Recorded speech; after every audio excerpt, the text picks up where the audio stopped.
The times that we live in do not lend themselves well, especially recently, to hysterical laughter. But in today's video, we have some news to share with you that should make you absolutely fall out of your chair. It is something we have been reporting on this channel for, no lie, going on probably 6 years. And when I first started reporting on it, people looked at me and pointed their fingers and laughed and said, "This guy's crazy. This guy's absolutely off his rocker. How can he possibly believe what he's reporting about Venezuela?" Well, guess what? The truth is in. And there's a lot of people out there now scratching their heads, wondering, how could we have all been so wrong? And why is it so funny? Well, stick around. I do always, of course, want to lead off, say thank you to everyone who continues to join us here on a daily basis, regardless of what your opinion is. If you stay civil and your comments are thought-based and not emotion-based, we can always use them. We can always include them in the conversation. But, of course, there are those who are still ruled by their emotions, and they don't even usually listen to the entire video before they have 3 paragraphs to type. But if you'd like to step up and join us over at Patreon, that's an entirely different animal over there. Over there, because we have the paywall speed bump, we can talk about things in a very open and adult manner. And there are folks out there who have tried to take me to task on certain things, and I will respond over there to the comment section in a way that usually hurts feelings. Because that's just the way it is. Being former military, we didn't worry about it so much. We spoke in open terms. All my military guys out there, help me out here down in the comment section. When we talked about things and we hashed shit out, we didn't worry about hurting anybody's feelings. We told the truth, didn't we? Well, that's what we can do over Patreon. $1 per month, even less if you sign up for an entire year, fully refundable. First 90 days, no questions asked, gloves off commentary. Now, especially you military guys out there, you guys are going to love this. Do you remember way back when the Florida Maquis said this little escapade in Venezuela is going to end very badly because Washington, D.C. does not understand the culture? After the U.S. laid on these sanctions, destroyed their economy, they had to tell 2 lies. They had to tell one lie to the right and say, "Oh, evil, terrible, horrible socialism destroyed Venezuela." And then they had to tell another lie to the left and say, "Oh, evil, terrible, horrible, Maduro, dictator, corruption destroyed Venezuela." So they had to cook up 2 different lies to satisfy 2 different groups of people. And, of course, everybody was all united in getting rid of the evil dictator, Maduro. Oh, no, he couldn't possibly have won an election. You see, this was the lie. And when it didn't work, even making them poor, destroying their economy, denuding their country of their currency and then dumping it back, creating false exchange rates with the illegal the parallel dollar, doing everything they could not bring down Venezuela. So then they had to stand up this very odd little character named a random guy named his technical name is Juan Guaido, the legitimate opposition, freedom-loving president of Venezuela. Well, we all remember how well that worked out. Of course, he got invited specially by President 45 to the State of the Union. All Americans united with the Venezuelan people in their righteous struggle for freedom, not knowing dick about what he was talking about. And I guess I can't necessarily blame him because, of course, who remembers this Psy operator, this giant YouTuber, 1.27 million subscribers, former police officer, reservist drill sergeant, can't remember what rank he is day to day or what color shirt goes underneath a BDU uniform from day to day or whether he should shave or not in uniform. All these things. One of his most popular videos to this day, number 4 on his channel, is the one where he releases this video allegedly put out by the Venezuelan military to scare the U.S. military and then proceeds to make fun of it.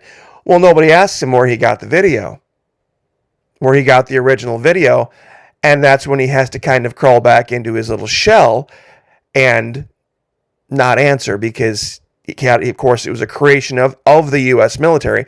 It was a fake video. And irony of all ironies, when U.S. Special Forces actually did try to go in and run an op in Venezuela, we know what happened, don't we?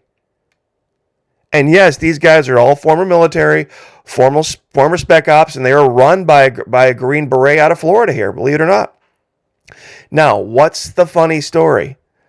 What's the laughing hysterically part? You ready for this? You're gonna want to sit down. You want to sit down? You ready for this? Venezuelan Guaido denounces being expelled from Venezuela. What that doesn't say Venezuela. Expelled from Colombia. Well, why could that be? Why would that be? Colombia's freedom loving and they're pro-American democracy and my country. What's Colombia doing?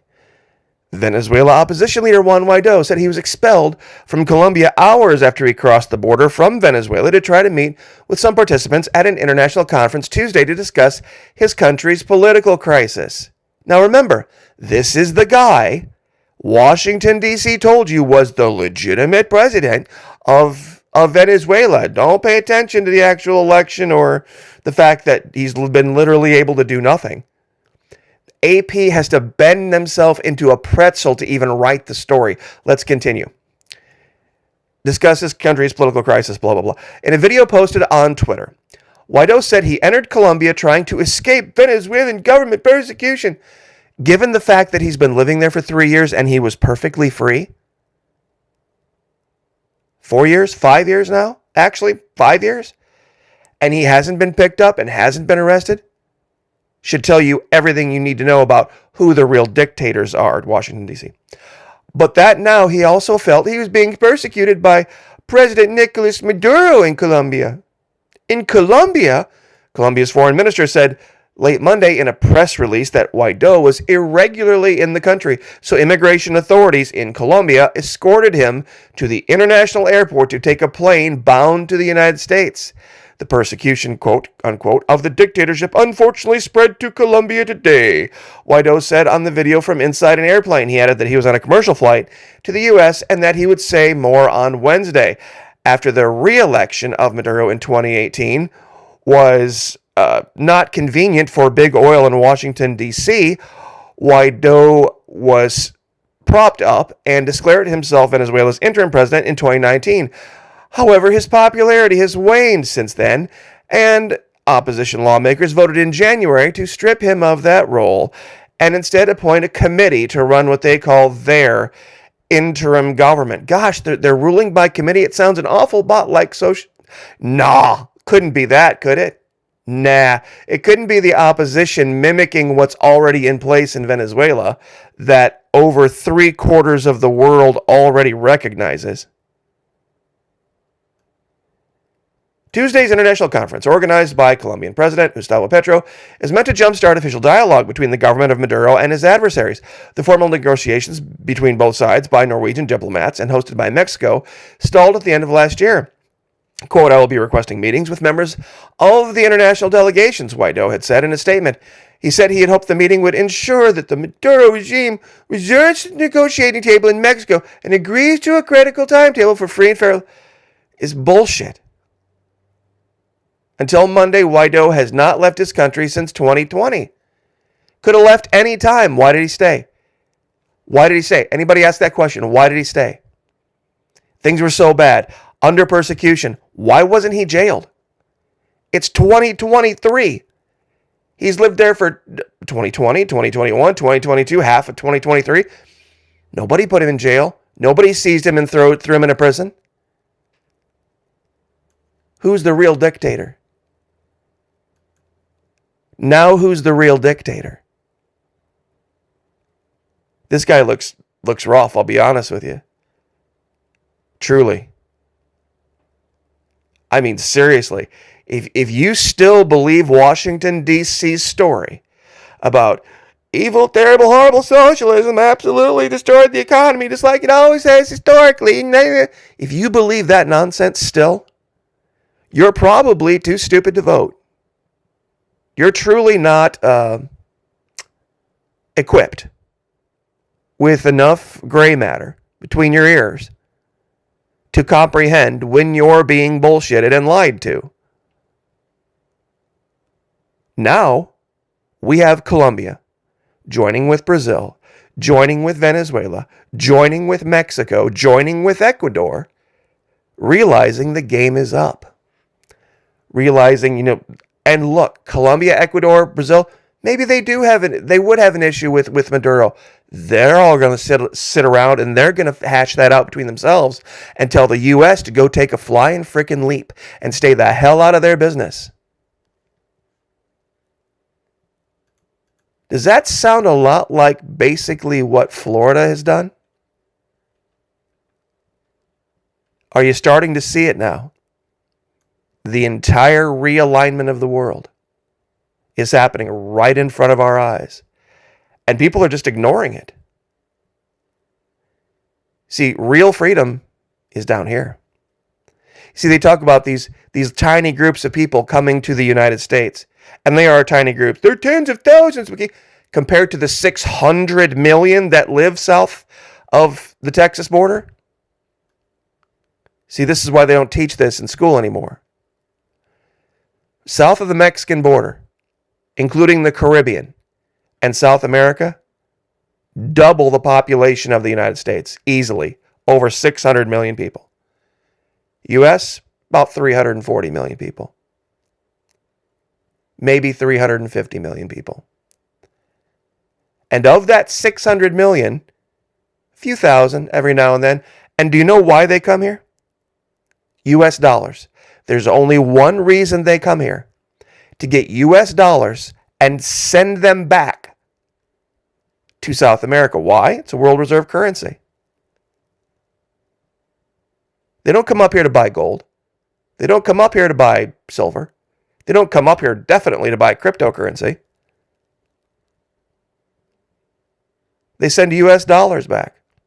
I always challenge the precious metals people on this, and I never get an answer. And I would still like an answer to the question. Why would you ever, if gold is so much more valuable than dollars, long term, why in the world would you ever start a business where you thought you could make a profit selling gold for dollars? That's like saying apples are always more valuable than walnuts. And so I'm going to start a business selling walnuts for apples.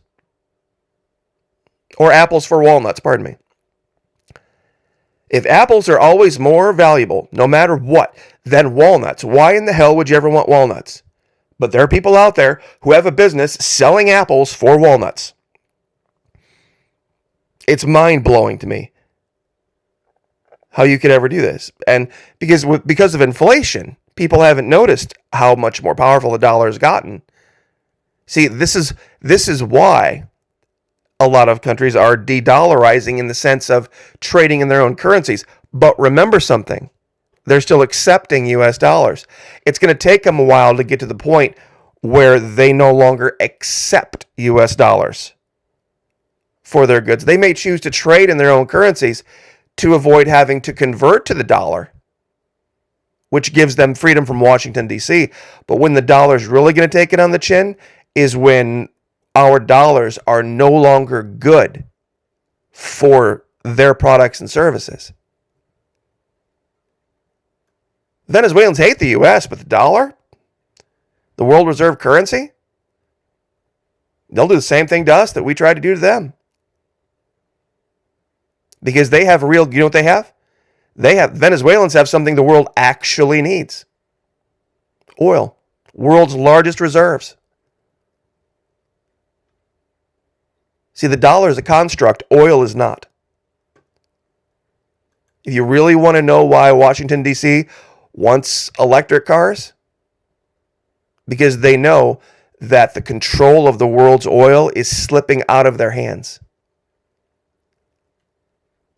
And they don't want to be held to account for what's going to come. So, all of you out there, why don't you go ask angry cops? Hey, do you still stand by your statement about Venezuela, especially after U.S. Special Forces went down there and got their ass kicked? Do you still stand by the idea that Nicolas Maduro is a dictator, or that the elections were a sham, or that their military is some joke? Trust me when I tell you, kids, you do not want to cross these people. They have nuclear weapons? No. Do they have 20 aircraft carriers they're spending hundreds of billions of dollars on that they could be using to fix all sorts of problems here? You see, nobody ever asked that question. Why do we need 20 aircraft carriers? People say, why doesn't Governor DeSantis deal with the rent problem? And it's so expensive and the squatters and all that. Washington, D.C. spends billions and billions and billions running aircraft carriers and destroyers all over the world while calling everybody else anti-democracy. While saying everybody else is trying to start a war, we seem to be the ones sending ships and planes and soldiers and all sorts of crap into places we got no business being. And here's a perfect picture of it. And you know how hard they have to reach to get DeSantis these days? And I'll leave with this. Ron DeSantis interview mishap, widely mocked amateur hour. You know what the mishap was? You know what they had to reach to find? He was in Japan. Now that should tell you all you need to know. Governor DeSantis in Japan doing international relations. And it was a sunny day, and the governor had to kind of squint when the sun came out. And they're trying to bend themselves into pretzels to make it seem like this could possibly be perceived as racist because his eyes are squinting and he's in Japan when it's sunny. This is how, and look, it's not just one outlet. Jason Miller, Grace Chung, Doug Landry, Aaron Rupar. You see, it's just so cringe. They try to run these headlines. It was an interview with Hannity. And it was just a sunny day. It was just a sunny day, and Governor DeSantis had to squint a little bit because of the sun. And they're saying somehow that could be perceived as, because his eyes are really close together, that somehow he was trying to mock Japanese people. I mean, this is how bad it's gotten. This is how bad it's gotten. Because they can't find anything. So what happens when you do it right. So, anyway, the message is unmistakable. The message from Colombia to Washington, D.C., unmistakable. It's over. Give it up. You are no longer the power in this hemisphere. And ironically, the power in this hemisphere might not be one person. It might be a consortium of nations in South America. I'll leave it there.